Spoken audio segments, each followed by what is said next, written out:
আজ 4 মাস হতে চলছে সরকারের বয়স। আজ পর্যন্ত মাননীয় স্বরাষ্ট্রমন্ত্রীকে কোনো বিষয়ে ধন্যবাদ জানাইনি। আজকে আমি মন থেকে ধন্যবাদ জানাচ্ছি, কারণ এ বিলের উদ্দেশ্য, কারণ এর সাথে নীতিগতভাবে আমি মন্ত্রীর সাথে একমত।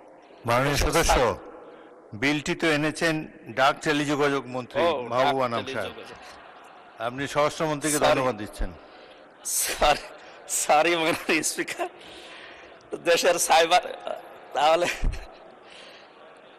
দেশের সাইবার স্পেসকে নিরাপদ ও সুরক্ষিত রাখতে সাইবার সুরক্ষা আইন পাশ করার জন্য মাননীয় মন্ত্রী সংসদে এনেছেন এবং পাশও হয়ে যাবে, কিন্তু এটা জনমত যাচাইয়ের জন্য যেহেতু সময় আছে, এই জন্য দেওয়ার জন্য আহ্বান জানাচ্ছি। এখানে কোরআন হাদিসের যে বিষয়গুলো এই সাইবারের বিষয়ে আমরা পেয়েছি, তার ভেতরে সূরা নিসার 149 নম্বর আয়াতে আল্লাহ রাব্বুল আলামিন এ বিষয়ে বিস্তারিত ব্যাখ্যা দিয়েছেন। ইন তুবদু খায়রান আও তুখফুহু আও তাফু আন সুইন ফাইন্নাল্লাহা কানা আফুওয়ান কাদির।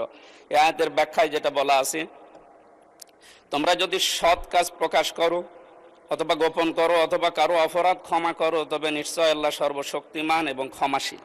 এই আয়াতের ব্যাখ্যার দ্বারা বোঝা যায়, বাংলাদেশে আমরা এর আগে মাননীয় সংসদ সদস্যদের মাধ্যমে যেটা শুনলাম, সাইবারের দ্বারা অ্যাটাক যে বিষয়গুলো সবচাইতে বেশি হয়, সেখানে রাজনৈতিক ব্যক্তিবর্গের নামই বেশি আসে।